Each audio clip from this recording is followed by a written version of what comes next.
আপনারা জানেন স্বাধীনতা পরবর্তী যতবার গণতন্ত্রের হুমকির মুখে পড়েছে তখন এই বাংলার জনগণের পাশে এই বিএনপি এসে দাঁড়িয়েছে এবং বিএনপি গণতন্ত্রের অধিকার ফিরিয়ে দিয়েছে।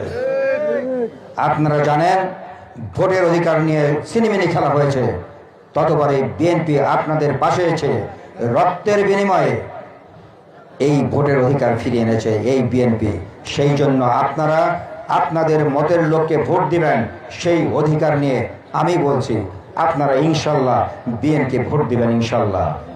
তার আগে আমি একটু বলি, সেটা হলো বাংলাদেশ জাতীয়তাবাদী দল কোনো প্রতিহিংসার রাজনীতিতে বিশ্বাস করে না।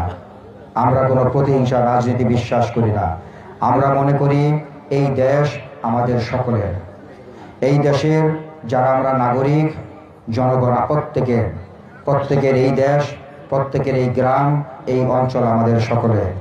এখানে আমাদের ভিন্ন ধর্ম থাকতে পারে, বিভিন্ন গোত্র থাকতে পারে, আমাদের ভিন্ন মতামত থাকতে পারে, কিন্তু সবাই আমরা ভাই, সবাই আমরা বোন। আমরা সবাই কাঁধে কাঁধ মিলে সমস্ত প্রতিহিংসা ভুলে যে কাঁধে কাঁধ মিলে এই দেশকে গর্ব, এই এলাকা গর্ব, এই অঞ্চলকে আমরা গর্ব ইনশাল্লাহ।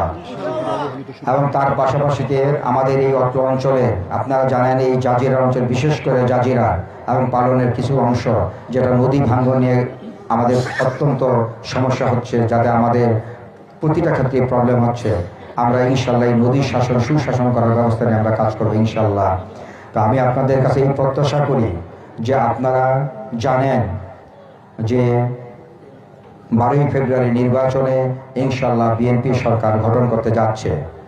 যদি বিএনপি সরকারকে এখান থেকে যদি আপনারা কোনো প্রার্থীকে মনোনীত না করেন, ধানের শীষকে যদি জয়যুক্ত না করেন, তাহলে আপনাদের যে এখানকার দুঃখ দুর্দশাগুলি আছে সেগুলি পূরণ করার জন্য আসলে খুবই সমস্যা হবে। এটা কি ঠিক না?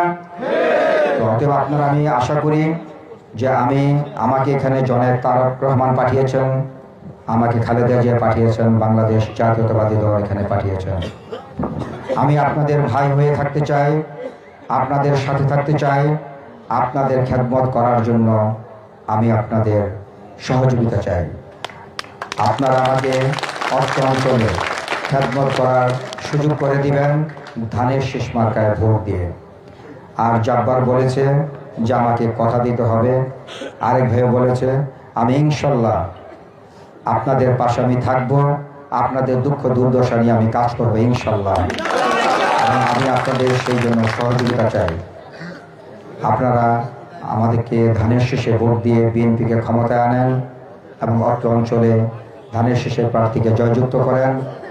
ইনশাল্লাহ এই অঞ্চল একটা আধুনিক শরীয়তপুর গড়ে তুলব ইনশাল্লাহ।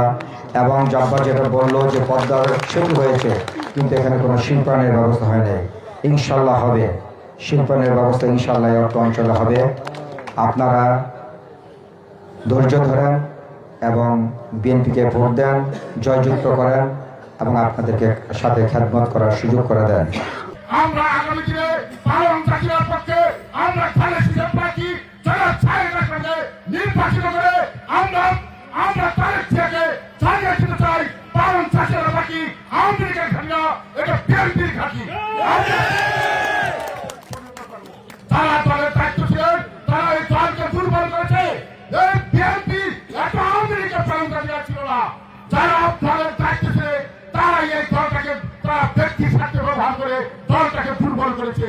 আমরা আজকে এখানে আমরা আশ্রম ভাইকে বলবো, আপনার দায়িত্ব নিয়ে শরীরপুর জেলা বিএনপিকে, শরীরপুর জেলা বিএনপির প্রতিটি ঘরে ঘরে খেলাধি করবে, পাস করে না করে সেইটা বিষয় না, আপনার সংগঠন করবে।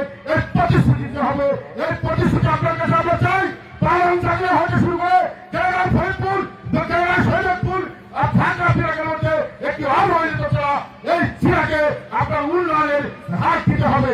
আমাদের এখানে একটি বিশ্ববিদ্যালয় নাই, একটি ভালো মেডিকেল নাই, ভালো একটি শিক্ষা প্রতিষ্ঠান নাই, কোন শিল্প প্রতিষ্ঠান নাই। আপনাকে একটি উন্নয়নমূলক জেলা হিসাবে রূপান্তরিত করতে চাই।